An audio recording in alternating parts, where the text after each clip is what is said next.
Entre 1971 y 1972, en pleno corazón de Washington, D.C., una sombra comenzó a moverse entre las calles y carreteras de la ciudad. Nadie sabía quién era ni qué buscaba, pero su presencia dejó una estela de muerte y miedo que jamás sería olvidada.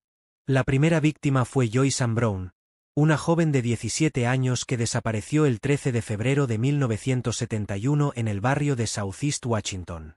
Joyce vivía con su familia cerca del río Anacostia, un área conocida por sus altos índices de pobreza y delincuencia, pero eso no explicaba lo brutal del crimen que estaba por descubrirse. Su cuerpo fue encontrado días más tarde en un camino rural al lado de la Interstate 295, una autopista poco transitada en las afueras de la ciudad. Lo que llamó la atención de los investigadores fue que Joyce había sido violada y estrangulada, y su cuerpo presentaba marcas de haber sido manipulado después de su muerte. Aunque inicialmente se creyó que se trataba de un asalto que terminó en homicidio, algo en la escena del crimen inquietó a los detectives. Había señales de ritualismo. Sobre su pecho, colocaron cuidadosamente una caja de cerillas perteneciente a un club nocturno cercano. Era una pista extraña, pero también un mensaje silencioso del asesino. Los forenses notaron que el lugar donde fue dejada no era casual. Estaba cerca de una rampa de acceso a la autopista, como si el asesino quisiera que fuera encontrada rápidamente. Las autoridades abrieron una investigación inmediata, pero no sospechaban que este sería solo el primero de varios crímenes similares que aterrorizarían la capital estadounidense.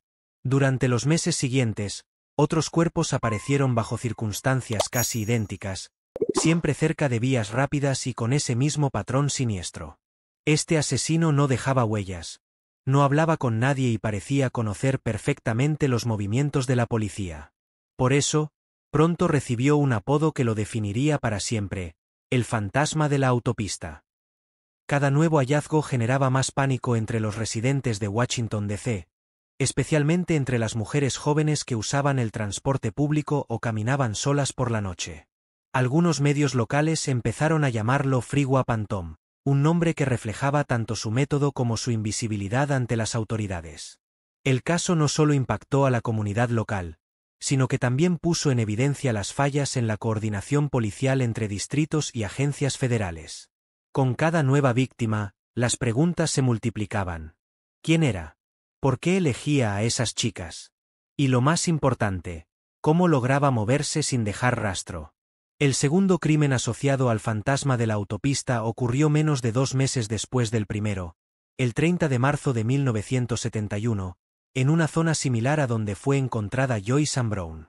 Esta vez, el cuerpo de Maxine Williams, una joven de 18 años que trabajaba como empleada doméstica en un barrio cercano, fue hallado cerca de la Interstate 95, una de las vías más transitadas del área metropolitana de Washington, D.C. Maxine vivía con su madre en el barrio de Anacostia, una comunidad humilde pero muy unida, donde todos se conocían y donde nunca antes había sucedido un crimen tan violento y misterioso.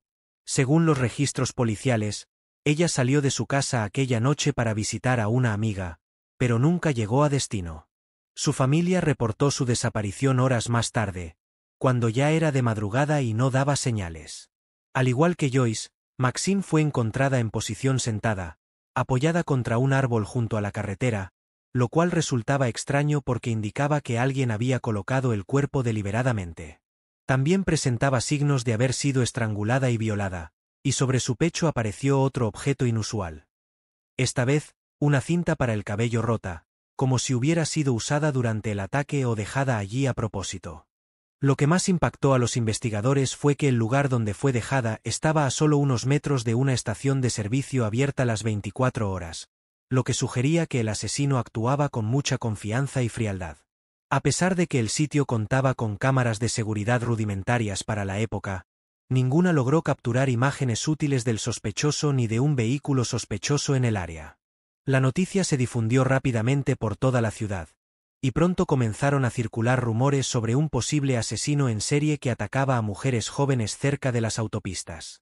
Muchas familias prohibieron a sus hijas salir solas por la noche, especialmente si tenían que tomar el autobús o caminar por zonas poco iluminadas, generando un clima de temor colectivo. Las autoridades locales aumentaron los patrullajes nocturnos en las principales rutas de la ciudad, aunque sin tener aún una descripción clara del presunto criminal ni un patrón definido en cuanto a las víctimas. Lo que sí notaron es que todas las chicas tenían entre 16 y 20 años, eran de comunidades afroamericanas y vivían en zonas periféricas de la ciudad, lo que hizo pensar que el asesino podría estar buscando específicamente a mujeres en situación vulnerable. La prensa local comenzó a publicar artículos de investigación detallados, entrevistando vecinos, amigos y familiares de las víctimas, tratando de encontrar alguna conexión entre los casos. Algunos expertos en psicología criminal sugirieron que el asesino podría ser alguien que trabajaba en el área, tal vez un conductor de transporte público, un empleado de gasolinera o incluso un oficial de tránsito, lo que explicaría su conocimiento de las rutas y horarios. Mientras tanto, la comunidad rezaba por respuestas, y la policía seguía sin pistas reales. Pero nadie sabía que esto apenas estaba comenzando, y que el fantasma de la autopista aún tenía mucho más que mostrar de su oscuridad. A mediados de mayo de 1971, apenas 2 meses después del segundo crimen, la ciudad de Washington, D.C. fue nuevamente sacudida por un nuevo hallazgo que confirmaría los peores temores de las autoridades. El fantasma de la autopista no solo estaba activo, sino que parecía estar escalando su violencia y precisión. Esta vez, el cuerpo de Della McDowell, una joven de 16 años que estudiaba en una escuela secundaria pública en el barrio de Southeast, fue encontrado al lado de la Interstate 295, muy cerca del lugar donde apareció Joyce Ann Brown, la primera víctima. Della vivía con sus abuelos en una casa modesta cerca del río Anacostia, y según sus familiares, era una adolescente tranquila, estudiosa y muy querida por todos en el vecindario, lo que hizo aún más impactante su muerte. Ella había salido de su casa para ir a visitar a una amiga que trabajaba en un pequeño supermercado en el centro de la ciudad, pero nunca llegó. Su desaparición fue reportada esa misma noche por su abuela, quien notó que algo no estaba bien cuando ya era de madrugada y Della no había regresado. Su cuerpo fue descubierto al día siguiente por un camionero que hacía una parada técnica cerca de una rampa de salida de la autopista. Al igual que las anteriores, Della fue encontrada sentada contra un árbol, con signos claros de haber sido atacada con extrema violencia. Los forenses determinaron que murió por asfixia causada por estrangulamiento manual, y también presentaba lesiones consistentes con una violación violenta. Lo que más inquietó a los investigadores es que, como en los casos anteriores, había indicios de manipulación post-mortem. Sobre su pecho, otra vez apareció un objeto curioso. Esta vez, un pendiente roto que no pertenecía a ninguno de los accesorios que llevaba cuando desapareció, lo cual reforzaba la teoría de que el asesino dejaba mensajes simbólicos junto a los cuerpos. Este tercer caso marcó un antes y un después en la investigación, porque por primera vez se estableció claramente un patrón.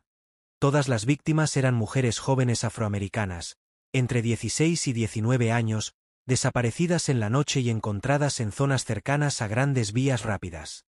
Además, el hecho de que fueran dejadas en posiciones similares y con objetos extraños colocados intencionadamente indicaba que el responsable no actuaba al azar, sino que tenía un modus operandi premeditado, incluso ritualizado.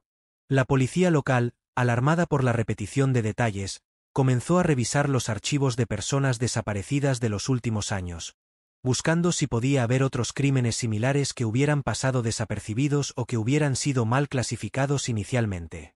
Mientras tanto, los medios locales intensificaron su cobertura del caso, publicando perfiles de las víctimas, mapas de los lugares donde aparecieron y entrevistas con expertos en psicología criminal sobre qué tipo de persona podría estar detrás de estos crímenes tan elaborados y controlados.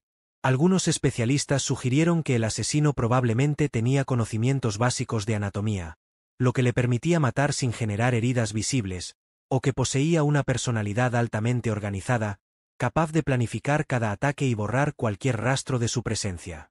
Otros analistas destacaron que el uso de las autopistas como escenario principal sugería que el asesino tenía acceso a un vehículo propio o que trabajaba en servicios relacionados con el transporte, lo que ampliaba el radio de sospechosos pero también dificultaba su identificación. En ese momento, las autoridades habían reunido una lista preliminar de posibles sospechosos, incluyendo conductores de autobuses, empleados de gasolineras, trabajadores de mantenimiento vial y hasta antiguos criminales sexuales liberados recientemente, aunque ninguno tenía pruebas contundentes en su contra. Con 3 muertes confirmadas y ningún avance significativo en la investigación, el miedo se apoderó de la población. Las madres prohibieron a sus hijas salir solas por la noche, los padres exigieron más seguridad en las calles y las autoridades enfrentaban una creciente presión política para resolver uno de los casos más oscuros de la historia criminal de Washington, D.C.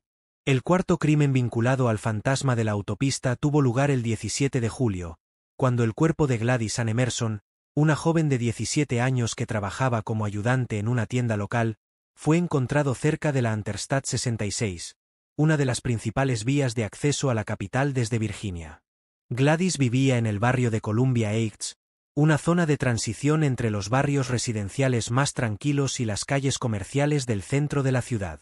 Ella era conocida por su sonrisa contagiosa y su amor por el baile, según sus amigos y familiares. Esa noche, Gladys salió de su casa para reunirse con unos primos que vivían a unas pocas cuadras, pero nunca llegó.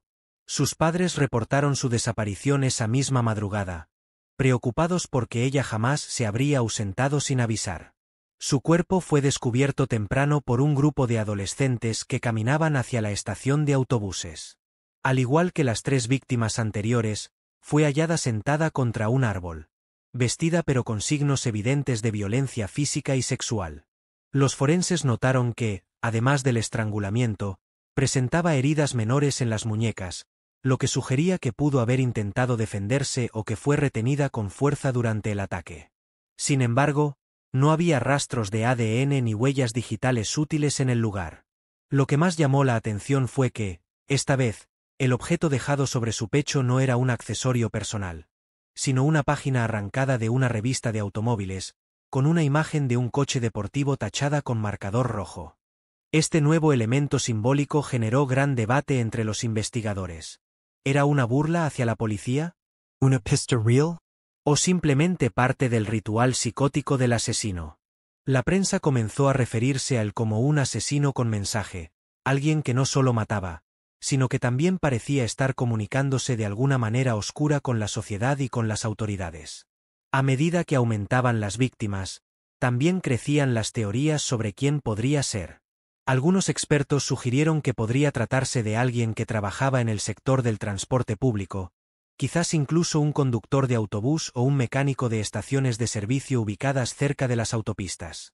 Otros analistas señalaron que el hecho de que siempre eligiera mujeres afroamericanas jóvenes indicaba un posible perfil racial o social del responsable, aunque también advirtieron que esto podría ser coincidencia o parte de una estrategia deliberada para confundir a la policía. En ese momento, el Departamento de Policía Metropolitana de Washington, D.C. ya había creado un equipo especial dedicado exclusivamente al caso del fantasma de la autopista, incluyendo agentes de homicidios, perfiles psicológicos y coordinación con el FBI. Se inició una campaña pública de concientización dirigida a los padres, advirtiendo sobre los riesgos de que sus hijas viajaran solas por la noche, especialmente por zonas cercanas a carreteras o paraderos poco iluminados.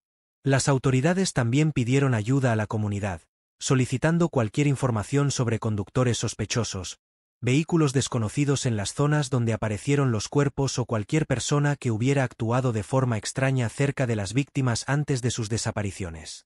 Pero, a pesar de todos los esfuerzos, el fantasma seguía siendo invisible.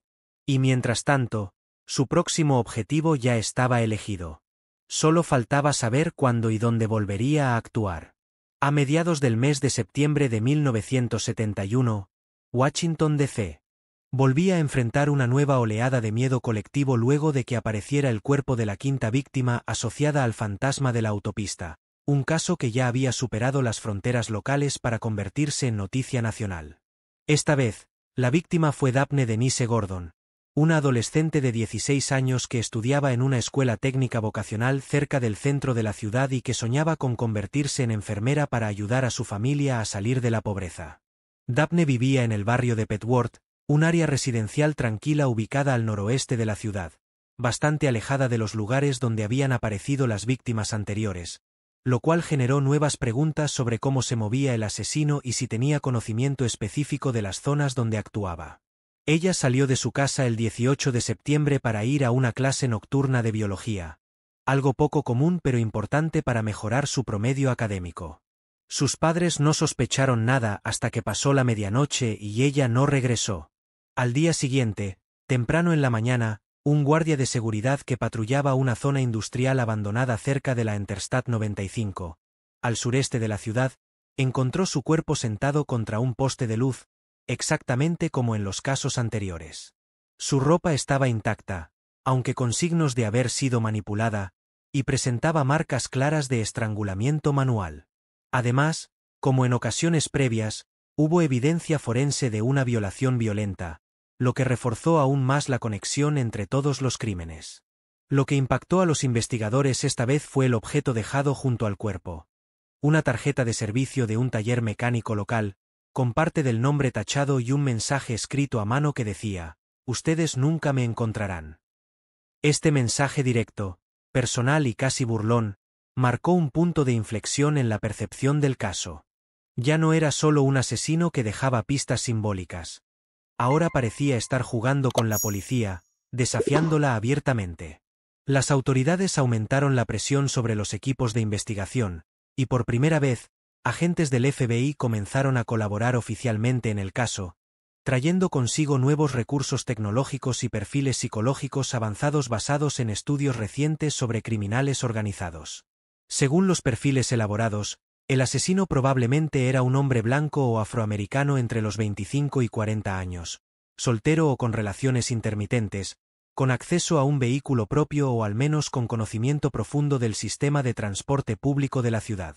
También se consideró la posibilidad de que tuviera algún empleo relacionado con la vigilancia, el control de tráfico o el mantenimiento vial, lo que explicaría su familiaridad con las autopistas y su capacidad para moverse sin ser detectado durante horas de baja visibilidad. En ese momento, el equipo investigador contaba ya con cientos de llamadas anónimas, decenas de sospechosos identificados y miles de páginas de informes analizados, pero ningún dato concreto que llevara a una detención real. La frustración crecía tanto dentro como fuera del departamento de policía. Familias de las víctimas protestaban frente a la sede policial exigiendo justicia, mientras los medios denunciaban la falta de avances en un caso que ya llevaba 5 muertos y ninguna pista sólida. Mientras tanto, en las calles, el miedo seguía dominando. Mujeres jóvenes evitaban salir solas después del atardecer, incluso en zonas consideradas seguras, y los padres vigilaban con más cuidado los movimientos de sus hijas adolescentes. Pero, lejos de amedrentarse ante la atención pública, el fantasma de la autopista parecía alimentarse del caos que generaba. Y eso significaba que, muy pronto, volvería a actuar, una vez más. A finales de octubre de 1971, Washington, D.C. estaba sumida en un clima de miedo constante, alimentado por la sensación de impotencia frente a un asesino que parecía moverse como una sombra entre las calles de la ciudad, dejando muerte a su paso. El sexto crimen vinculado al fantasma de la autopista fue también el más impactante hasta ese momento, no solo por la violencia implícita en el acto, sino por el mensaje final que parecía dejar detrás: había terminado. La víctima se llamaba Verna Pearl Daniels, una joven de 18 años que trabajaba como recepcionista en un pequeño hotel cerca del centro de la ciudad y que soñaba con estudiar derecho para ayudar a su comunidad. Verna vivía con sus padres en el barrio de Brickwood Park, una zona residencial tranquila donde los vecinos se conocían y cuidaban entre sí, algo que hizo aún más impactante su desaparición. Ella salió de su casa el 29 de octubre de 1971, poco después de las 9 de la noche, para visitar a una amiga que trabajaba en un hospital cercano. Le dijo a su madre que volvería antes de medianoche, pero esa promesa nunca se cumplió. Su cuerpo fue encontrado 3 días más tarde por un grupo de adolescentes que exploraban una zona abandonada cerca de la Interstate 295, muy cerca del lugar donde aparecieron las primeras víctimas del fantasma. Al igual que en los casos anteriores, fue hallada sentada contra un árbol, vestida pero con signos claros de haber sido atacada con extrema violencia. Fue estrangulada manualmente, y nuevamente, había evidencia forense de una violación brutal. Lo que sorprendió a los investigadores fue que esta vez no había ningún objeto simbólico sobre su cuerpo, rompiendo así el patrón que el asesino había mantenido durante meses, lo cual generó múltiples teorías sobre el significado de este cambio. Algunos expertos creyeron que podría tratarse de un error del asesino, tal vez una distracción que le impidió dejar su mensaje habitual. Otros, sin embargo, pensaron que era intencional, como si estuviera diciendo, «Esto es todo». Las autoridades revisaron minuciosamente las cámaras de seguridad de las gasolineras y negocios cercanos, interrogaron conductores de taxis, revisaron listas de empleados de mantenimiento vial y hasta entrevistaron personas con antecedentes penales relacionados con violencia sexual, pero nada dio resultados concretos.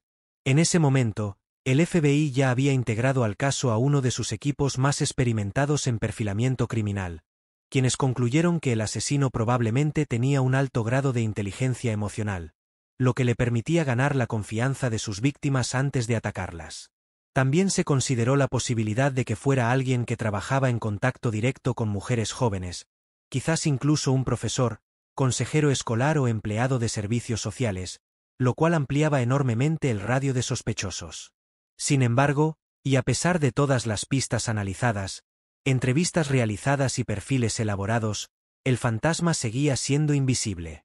No dejaba ADN, no hablaba con testigos, no usaba redes sociales ni dejaba registros digitales, algo inusual incluso para la época.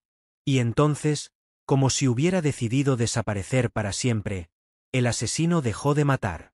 Desde el día en que fue encontrada Verna Pearl Daniels, no hubo más cuerpos apareciendo junto a las autopistas de Washington, D.C. Con 6 víctimas confirmadas, cientos de horas invertidas en investigación y miles de dólares gastados en equipos especializados, el caso del fantasma de la autopista pasó oficialmente a la categoría de crímenes sin resolver, dejando tras de sí preguntas que jamás serían respondidas.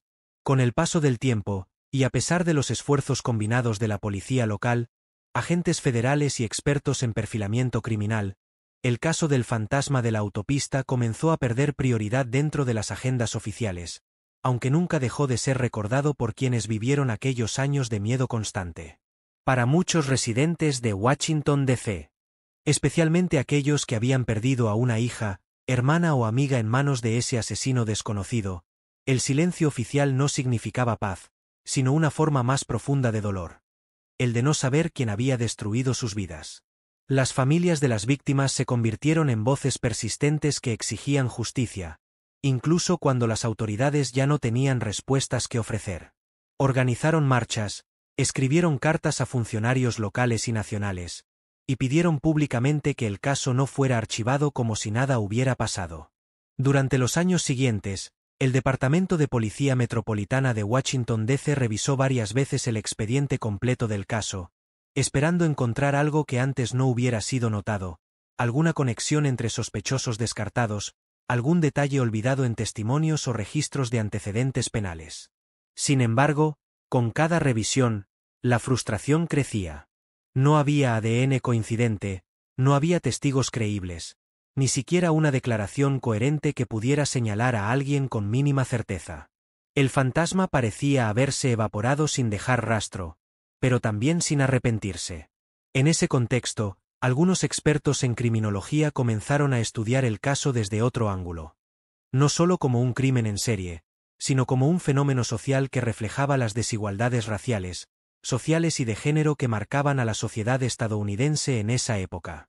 Muchos observadores señalaban que todas las víctimas eran mujeres afroamericanas jóvenes, lo cual generaba preguntas incómodas sobre cómo reaccionó la prensa nacional frente al caso, comparado con otros crímenes similares donde las víctimas eran blancas o pertenecían a estratos sociales más altos.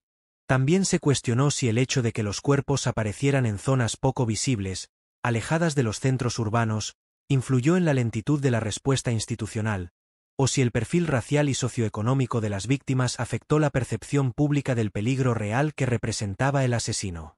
Aunque estas preguntas no tenían respuestas fáciles, sí ayudaron a impulsar reformas en cómo se manejaban los casos de personas desaparecidas, especialmente aquellas provenientes de comunidades históricamente marginadas.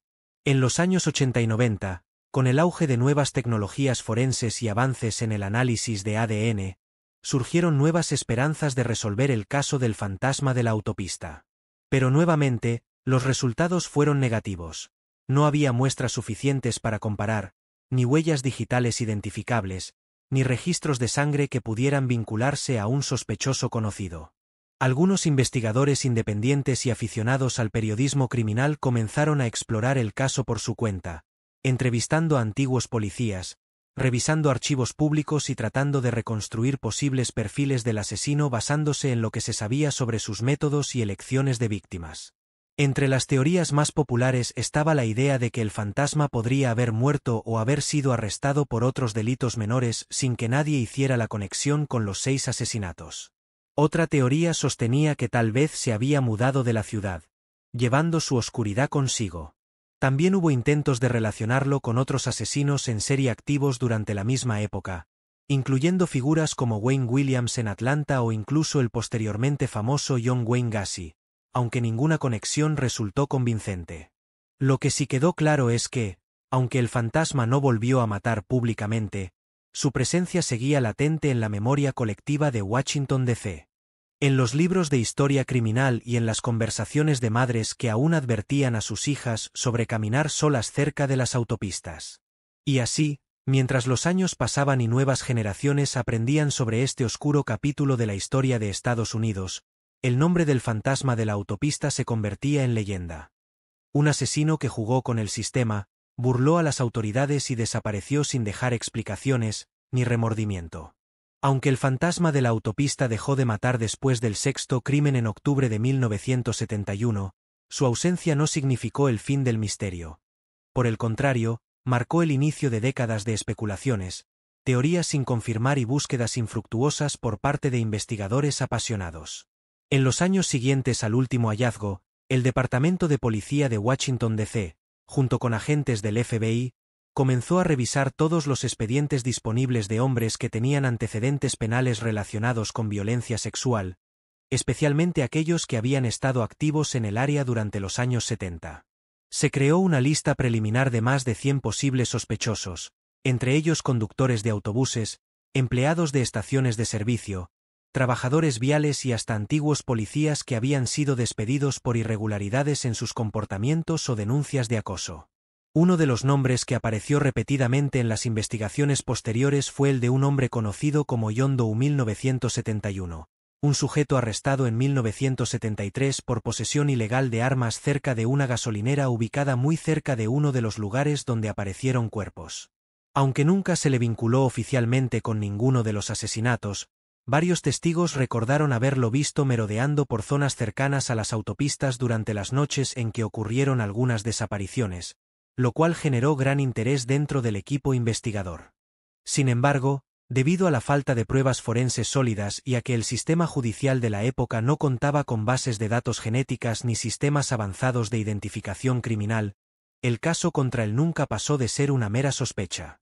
Otra teoría popular surgió en los años 80, cuando se descubrió que un hombre llamado Ronald True, quien había cumplido condena por un asesinato múltiple en Virginia, afirmaba haber cometido mucho más de lo que le atribuyeron, incluyendo crímenes en Washington, D.C. durante principios de los 70. Durante varias entrevistas con periodistas y expertos en perfilamiento criminal, Ronald mencionó detalles específicos sobre cómo elegía a sus víctimas, cómo las llevaba a lugares remotos y cómo manipulaba sus cuerpos después de matarlas, lo cual coincidía en muchos aspectos con el patrón del fantasma. A pesar de estas similitudes, los investigadores no encontraron evidencia suficiente para vincularlo directamente con ninguno de los 6 casos, y aunque algunos familiares de las víctimas pidieron que se reabriera la investigación, nada concluyente salió de ello. Con el paso de los años, surgieron también teorías más oscuras, como la posibilidad de que el fantasma fuera alguien con acceso privilegiado a información policial o incluso un agente del gobierno que usaba su posición para moverse sin levantar sospechas. Algunos autores especializados en criminología han sugerido que podría tratarse de un asesino limpio, es decir, alguien que poseía conocimientos básicos de forense o seguridad, lo que le permitiría evitar dejar huellas, ADN o cualquier otro elemento que pudiera incriminarlo. También se ha especulado que el fantasma pudo haber muerto sin que nadie lo supiera, llevándose consigo para siempre los secretos de 6 jóvenes cuyas vidas fueron brutalmente truncadas por un asesino que jugó al límite de la impunidad. Lo cierto es que, a día de hoy, nadie sabe quién era este criminal tan organizado, por qué eligió precisamente a esas chicas ni qué motivaciones lo llevaron a actuar de esa manera tan fría y calculada, dejando tras de sí un vacío imposible de llenar. Las autoridades locales han mantenido abiertos los expedientes oficiales del caso, esperando que algún avance tecnológico futuro, como nuevas formas de análisis de ADN residual o técnicas de reconstrucción facial digital, pueda ayudar a darle nombre al fantasma de la autopista. Mientras eso ocurre, si es que llega a ocurrir, solo queda el silencio de quienes ya no pueden hablar. Las víctimas, cuyas historias siguen siendo recordadas no por los crímenes que les arrebataron la vida, sino por la justicia que jamás llegó. Aunque el fantasma de la autopista dejó de matar oficialmente en 1971, su presencia no desapareció del todo. Más bien, se transformó. Pasó de ser un asesino en serie activo a convertirse en una figura oscura que marcó profundamente la cultura local, los medios de comunicación y hasta las historias contadas en voz baja entre vecinos de Washington, D.C. En los años siguientes, especialmente durante los 80 y 90, el caso fue retomado por varios periodistas especializados en crimen real, quienes lo incluyeron en libros, documentales y programas dedicados al análisis de crímenes sin resolver y perfiles criminales complejos. Una de las primeras referencias públicas significativas apareció en una serie de artículos publicados por The Washington Post en 1985, donde se revisaba el estado actual de la investigación y se entrevistaba a familiares de las víctimas que, décadas después, seguían buscando respuestas. Estos artículos ayudaron a mantener viva la memoria de las 6 jóvenes asesinadas, evitando que sus nombres fueran olvidados bajo el peso del tiempo y la impunidad, y también sirvieron para recordar que detrás de cada estadística hay una vida truncada y familias que aún duelen. Con el crecimiento de Internet en los años 2000, el interés por el caso volvió a resurgir, esta vez impulsado por foros de discusión, comunidades en línea dedicadas al true crime y canales de YouTube que exploraban los misterios más oscuros de la historia criminal norteamericana. Muchos de estos contenidos destacaron no solo por su formato audiovisual, sino por el enfoque empático con el que retrataban a las víctimas, dando prioridad a sus historias personales antes que a la morbosa descripción de sus muertes. Uno de los podcasts más populares sobre el tema, lanzado en 2018, se tituló El silencio del fantasma y dedicó 5 episodios completos al análisis del caso, incluyendo entrevistas con antiguos agentes de policía, expertos forenses y miembros de las familias afectadas.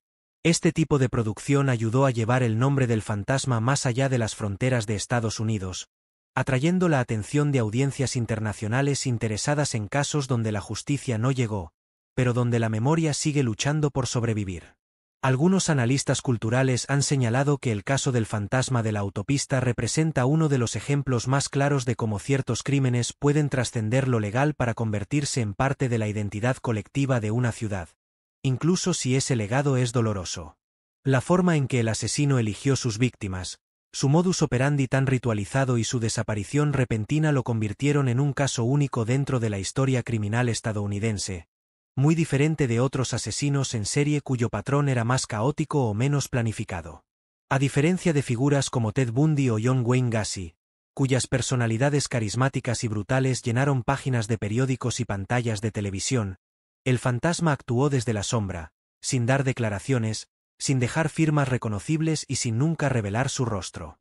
Esta ausencia de identidad lo convierte en algo casi mitológico. Un criminal que no tiene cara, ni voz, ni pasado conocido, pero cuya existencia impactó profundamente a toda una generación de habitantes de Washington, D.C.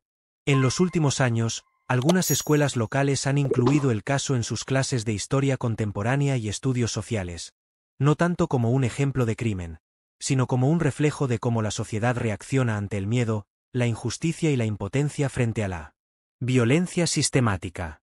También ha surgido un movimiento simbólico liderado por activistas locales que buscan colocar placas conmemorativas en memoria de las víctimas en diferentes puntos de la ciudad, como recordatorios visuales de que ellas existieron, soñaron y fueron amadas, mucho más allá del horror de su final. Y aunque el fantasma de la autopista nunca haya sido encontrado, su legado continúa vivo en cada conversación que se tiene sobre seguridad, justicia, memoria y derechos humanos, asegurando que su oscuridad no borre jamás la luz de quienes perdieron la vida bajo sus manos. 4 décadas después de los últimos crímenes vinculados al fantasma de la autopista, el misterio sigue sin resolver, y con él, El dolor de quienes perdieron a alguien querido sin recibir jamás una explicación, un juicio o una sentencia. Las familias de las 6 víctimas, Joyce Ann Brown, Maxine Williams, Della McDowell, Gladys Ann Emerson, Daphne Denise Gordon y Verna Pearl Daniels, siguen llevando en sus corazones el peso de no saber quién fue el responsable de tanta muerte, ni por qué eligió a sus seres queridos. Para muchos de ellos, el tiempo no ha traído consigo el cierre emocional que esperaban. Por el contrario, ha ampliado la distancia entre el momento del crimen y cualquier posibilidad real de justicia, dejando solo preguntas sin respuesta y memorias que duelen cada vez que son recordadas. En entrevistas recientes, algunos familiares han expresado cómo el silencio oficial les ha hecho sentir invisibles, como si sus pérdidas fueran menos importantes porque ocurrieron hace tanto tiempo o porque sus seres queridos no eran figuras públicas o celebridades. Pero detrás de cada nombre hay una historia, una vida plena de sueños truncados, de promesas interrumpidas, de amor cortado antes de tiempo. Es importante recordarlas, no solo como víctimas, sino como personas que existieron, amaron y fueron amadas. Es importante recordarlas, no solo como víctimas, sino como personas que existieron, amaron y fueron amadas. Joyce Ann Brown tenía 17 años cuando desapareció. Le gustaba cantar y soñaba con viajar fuera de Washington D.C. para conocer mundo. Su risa era contagiosa, y su ausencia marcó profundamente a todos quienes la conocieron. Maxine Williams era una trabajadora incansable, ayudaba a mantener a su madre sola mientras estudiaba por las tardes. Tenía planes de mudarse a Nueva York algún día, pero nunca llegó a cumplirlos. Della McDowell, con apenas 16 años, era una estudiante brillante que quería estudiar Derecho para defender a quienes no podían hacerlo por sí mismos. Hoy, ella es quien necesita justicia. Gladys Ann Emerson soñaba con convertirse en enfermera. Siempre estaba dispuesta a ayudar a los demás, incluso a desconocidos. Su generosidad no fue recompensada con la protección que merecía. Daphne Denise Gordon era apasionada por la ciencia, especialmente por la biología. Sus profesores decían que tenía futuro, que podía llegar lejos. Pero ese futuro se detuvo para siempre una noche fría de septiembre. Y Verna Pearl Daniels, la última víctima conocida del fantasma, tenía 18 años y todo por delante. Quería mejorar la vida de su familia, y eso la hacía aún más valiente y decidida. Hoy, su memoria vive en quienes no permiten que sea olvidada.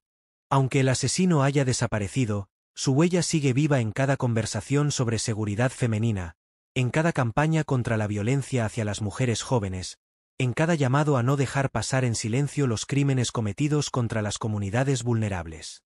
Este caso también nos recuerda lo importante que es seguir investigando, aunque pasen los años. La tecnología avanza, los métodos forenses mejoran, y tal vez, algún día, se encuentre la prueba definitiva que lleve al fantasma de la autopista frente a la justicia. Mientras eso ocurre, si es que ocurre, lo único que podemos hacer es recordar, aprender y honrar a quienes ya no están. Porque ningún crimen debe quedar impune, y ninguna vida debe ser olvidada.